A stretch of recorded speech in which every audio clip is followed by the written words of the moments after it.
ரிலாக்ஸ்டாக இருக்கிற மூடில் தான் நம்மளால் ஈஸியாக ஒரு டெசிஷன் எடுக்க முடியும். ஒரு புதிய கோல்ஸை செட் பண்ணி மூவ் பண்ண முடியும்.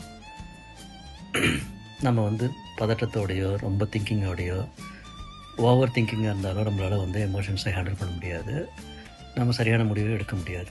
ஸோ இதையெல்லாம் தாண்டி இதையெல்லாம் மீறி நம்ம ஈஸியாக நம்மளாமே இந்த மாதிரியான எமோஷனல் ட்ராப்லேருந்து ரிலீஸ் பண்ணிக்கிறதுக்கு இந்த எமோஷனல் ஃப்ரீடம் டெக்னிக் உங்களுக்கு ரொம்ப ஹெல்ப் பண்ணும். குறிப்பாக மாணவர்களுக்கு இத்தனை நாளாக நம்ம பெற்றோர்களுக்கு ஹெல்ப்பாக இருக்குன்னு நம்ம சொல்லியிருக்கோம். மாணவர்களுக்கும் இது கண்டிப்பாக ஹெல்ப்ஃபுல்லாக இருக்கும்.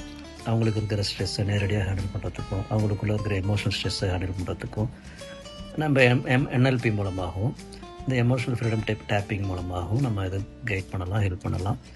பெரியவங்களோட குழந்தைங்களுக்கு இது ரொம்ப ஈஸியாகவும் ரொம்ப எஃபெக்டிவாகவும் வேலை செய்யும். ஸோ நம்ம இதுக்கு நம்ம குழந்தைங்களுக்கு ஜஸ்ட் கொஞ்சம் நம்ம சொல்கிறத கேட்டு புரிஞ்சிக்கிற அளவுக்கு வயசு உள்ள குழந்தைகள்லேருந்து எல்லாத்துக்குமே செய்யலாம். சின்ன குழந்தைங்கள்லேருந்து பெரியவங்க வரை எல்லாத்துக்குமே அந்த EFTயை நம்ம ஹேண்டில் பண்ண முடியும். அதை அடுத்தடுத்த செஷனில் குழந்தைங்களுக்கான EFTயை நம்ம இன்ட்ரடியூஸ் பண்ணலாம். சின்ன சின்ன டெக்னிக்ஸ் சொல்லலாம். நீங்கள் பேரண்ட்ஸ் அவங்களுக்கு அதை காண்பித்து திரும்ப ஒரு 2 தடவையோ 3 தடவையோ அவங்கள செய்ய வச்சு எக்ஸ்பீரியன்ஸ் பண்ண வைங்க. தேங்க்யூ.